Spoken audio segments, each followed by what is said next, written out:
Me llamo Claudia Corol, soy parte de un equipo de educación popular que se llama Pañuelos en Rebeldía, que está haciendo distintos procesos de formación de formadoras, formadores en varias provincias del país y que además una parte de nosotras formamos parte de Feministas de la Vía Yala, que es una articulación de compañeras feministas del continente. En realidad participé de un taller donde había otras compañeras también, que estuvimos charlando, dialogando, compartiendo experiencias distintas de educación social, en mi caso de educación popular, y de una mirada y una perspectiva de género dentro de las experiencias. En mi caso hablé de experiencias que hacemos con movimientos sociales, indígenas, campesinos, por fuera del sistema de educación pública, no en contra, sino en lugares donde tal vez no llega el sistema de educación o complementando procesos de formación política y también de formación feminista dentro de esas organizaciones.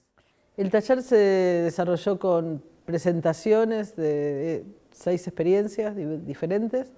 y después pudimos dialogar con todas las compañeras presentes y algunos compañeros, mayoritariamente fueron muchas mujeres, y poner en diálogo nuestras vivencias, nuestras preocupaciones, no solo nuestras posiciones políticas o ideológicas, sino también, bueno, al llevar esas posiciones al terreno de la vida cotidiana con estudiantes o con gente en los barrios, con mujeres sobre todo, con niñas, bueno, con qué nos encontramos y cómo por lo menos una parte del diálogo transcurrió en que por un lado hay una gran expansión del feminismo en los últimos años, pero cómo eso se aterriza en la vida cotidiana para que genere fuerza, organización popular, organización del movimiento de mujeres y se pueda sostener esa marea feminista que viene creciendo. En mi experiencia, yo decía que soy parte de un equipo de educación popular, que trabajamos sobre todo con formación de formadoras, formadores en educación popular, que no es lo mismo que educación social, es una experiencia que se ha desarrollado por fuera del sistema educativo y que de alguna manera interpela los modos de educación eurocéntricos, occidentales, y que propone una mirada y una perspectiva pedagógica desde nuestro continente, desde nuestro Vía Yala, un continente que está atravesado por la colonización, que está atravesado por las políticas de muerte de un capitalismo extractivista y por el patriarcado que, como ya dije, también nos está violentando a las mujeres y a las disidencias sexuales. Entonces, un poco se centró la exposición mía en, por un lado, cuestionar esto de cómo actuamos frente a este momento donde hay un avance conservador, fundamentalista, de los fundamentalismos religiosos y políticos en todo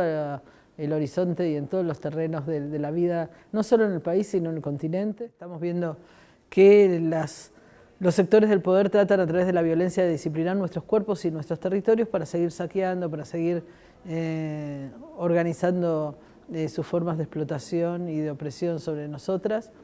Y entonces, bueno, una parte tuvo que ver con qué educación necesitamos, que a mi entender y desde nuestra experiencia es una educación popular que construya y ayude en los procesos organizativos de los movimientos populares, creando un poder popular, feminista, anticolonial, antiimperialista, y por otro lado cuestionando también qué significa una educación con perspectiva de género, que era un poco el tema. Y en ese sentido decir que el género es una categoría de análisis de las relaciones de dominación patriarcales, pero que a nosotros nos interesa, junto a ese análisis de las relaciones de dominación, poder desarticularlas. Entonces, por eso hablamos no solo de género, sino de movimiento político feminista, con una proyección de revolucionar la vida. Y también dentro de eso, que no hay distancias tan grandes entre la lucha por la defensa de un territorio, cuando quieren matar a un río, por ejemplo, o deforestar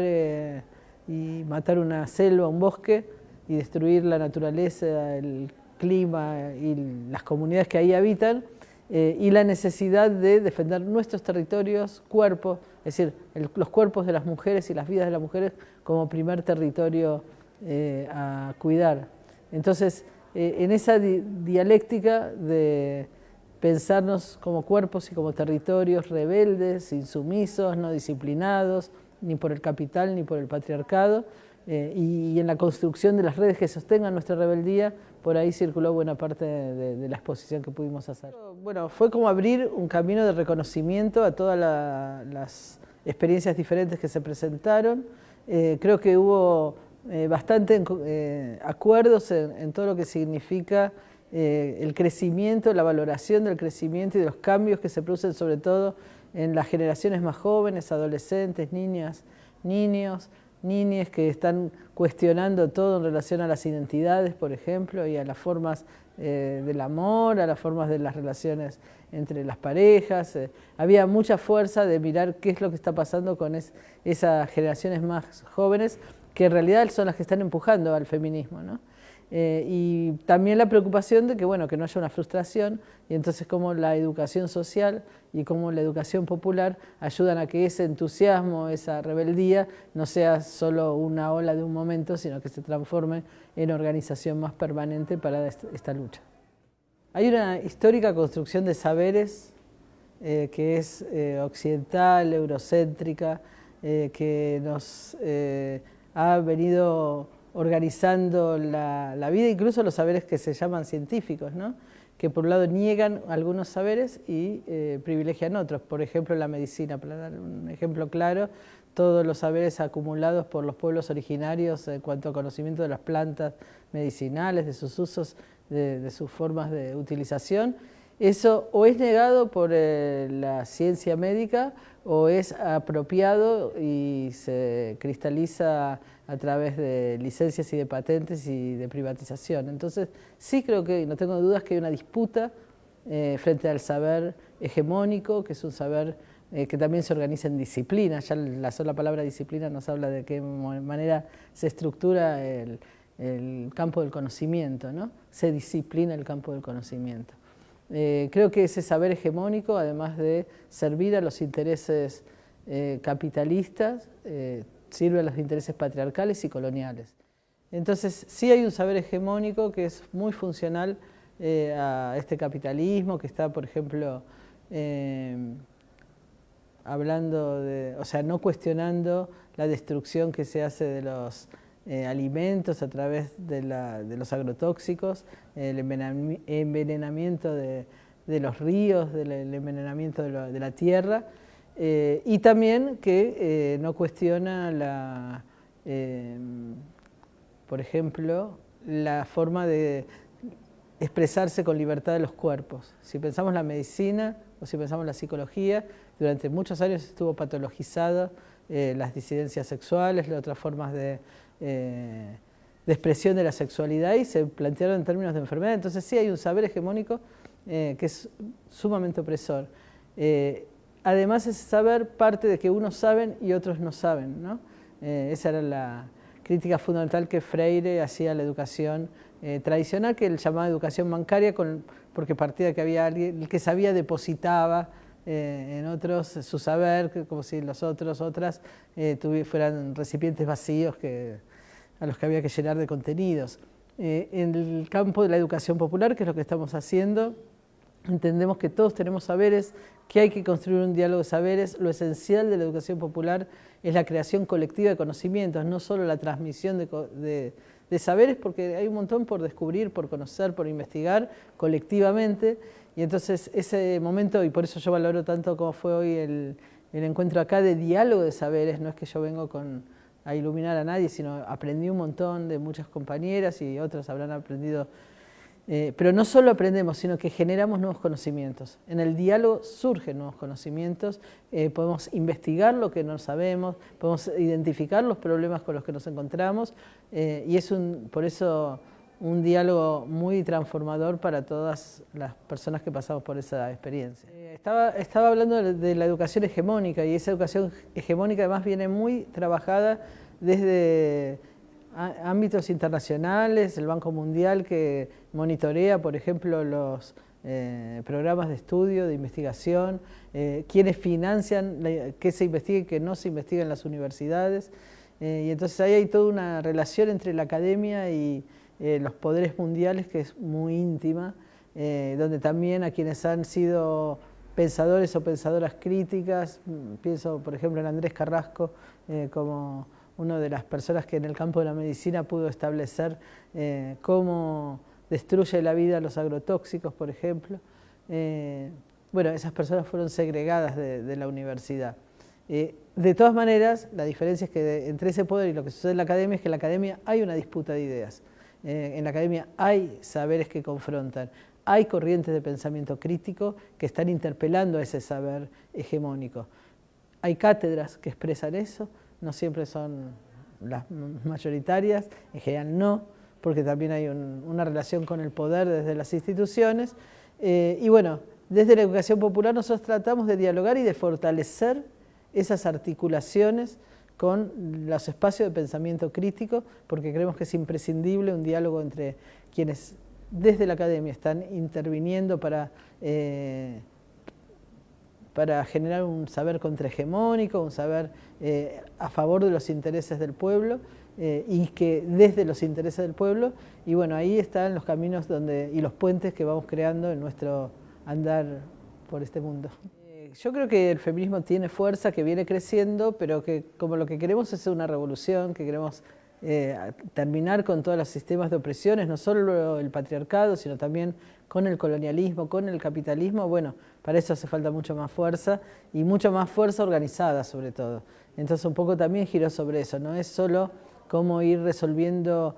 cuestiones de sobrevivencia, que eso es fundamental, que no nos maten es fundamental, terminar con esta ola de femicidios es muy importante, que no mueran mujeres por abortos clandestinos es muy importante, que las niñas no sufran abusos sexuales en la infancia. Todo eso es importante, pero lo que queremos es cambiar la vida y cambiar el mundo, cambiar la forma de convivencia y que no haya violencia que nos oprima. Entonces, bueno, eso nos requiere como una serie de esfuerzos, de articulación, de coordinación, una reflexión sobre nuestras prácticas, una mirada crítica de esas prácticas y de esas experiencias y la posibilidad de seguir caminando juntas. Yo creo que hay muchos hombres que están oprimidos en el contexto del sistema capitalista, pero creo que en el sistema, si hablamos de patriarcado, tienen privilegios dentro del patriarcado. Y que lo que es necesario es que los varones se hagan cargo de que están viviendo privilegios, por más que haya situaciones que les incomoden, que haya mandatos sociales que a los varones les generan formas de respuesta y de exigencias, como por ejemplo la de ser siempre proveedores, como siempre estar manifestando fuerza. Eso es real, pero el problema es que el patriarcado como tal está terminando con la vida de las mujeres, no es solo un malestar. Entonces a mí me parece que eso es lo que hay que hacer un proceso y que tienen que hacerlo los propios compañeros, ¿no? En la medida que quieran problematizarlo, porque hablábamos algunas veces con grupos de varones que buscan caminos antipatriarcales. Bueno, tienen que sumarse a la lucha para que se termine la violencia contra las mujeres. Es decir, para eso también tienen que pensarse y repensar sus masculinidades, eso está bueno, pero en este momento es tremendo los niveles de violencia que estamos viendo todos los días, están matando mujeres, y hay un diálogo de varón a varón que se puede hacer y que tienen que hacerlo los varones, que les pedimos que lo hagan, y en eso sí hay caminos para hacer juntas y juntos, ¿no? Pero yo creo que la emergencia es que nos están matando. Yo creo que hay dos cosas. Por un lado creo que han aumentado y por otro lado se han visibilizado mucho más. Entonces al visibilizarse por ahí da una sensación de que aumentó tremendamente, pero también creo que hay una reacción patriarcal frente al crecimiento del feminismo. Es decir, a los varones no les gusta que su pareja, por ejemplo, no siga cumpliendo el rol tradicional que cumplía, y entonces hay violencia que es respuesta a esa rebeldía o esa insumisión de las mujeres. Creo que esa rebeldía, en la medida que es tan masiva, que es tan colectiva, también a veces los incomoda y dan respuestas fuera de tono y que no encuentran su lugar. Entonces eso los obliga a poder repensarse. Pero en términos de si hay más violencia o no, yo sí creo que hay más violencia, y también creo que hay mucho más visibilidad de esa violencia. Bueno, yo creo que el sistema patriarcal cuenta con las mujeres también para retransmitirlo, para amplificarlo, para disciplinar a unas mujeres a otras, muchas de las cosas que hemos aprendido en la familia fueron nuestras madres o abuelas las que nos han enseñado. Pero bueno, ahí es un diálogo que estamos haciendo entre mujeres, entre compañeras, porque a veces es duro en talleres que hemos hecho, por ejemplo, desde Educación Popular, pensar en mujeres grandes que vivieron toda una vida de opresiones y que entonces creen que sus hijas o sus nietas tienen que hacer esa misma vida. Yo creo que la apuesta y el diálogo que hacemos es para que se permitan y permitan a otras vivir con más libertad. Bueno, estoy presentando un libro nuevo, que acá lo traje, que es Las revoluciones de Berta, es un diálogo que hice con Berta Cáceres durante muchos años. Berta Cáceres es una dirigente del Consejo de Organizaciones Populares Indígenas de Honduras, que fue asesinada hace 3 años. Ese lo estoy preparando ahora y ya está por salir otro libro, que es una experiencia que hicimos de juicio ético a la justicia patriarcal, donde tratamos de identificar a través de numerosas audiencias cómo la justicia patriarcal está legitimando la violencia patriarcal. Me llevo el valor del diálogo. Creo que fue hoy, yo me voy muy feliz, ya me estoy volviendo casi para Buenos Aires,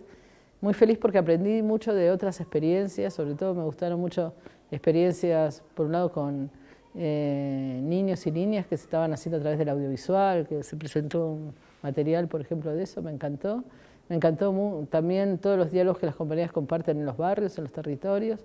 donde están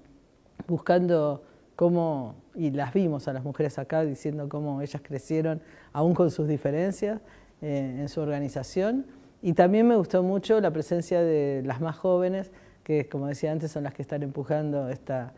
ola de feminismo que renuevan toda la lucha antipatriarcal.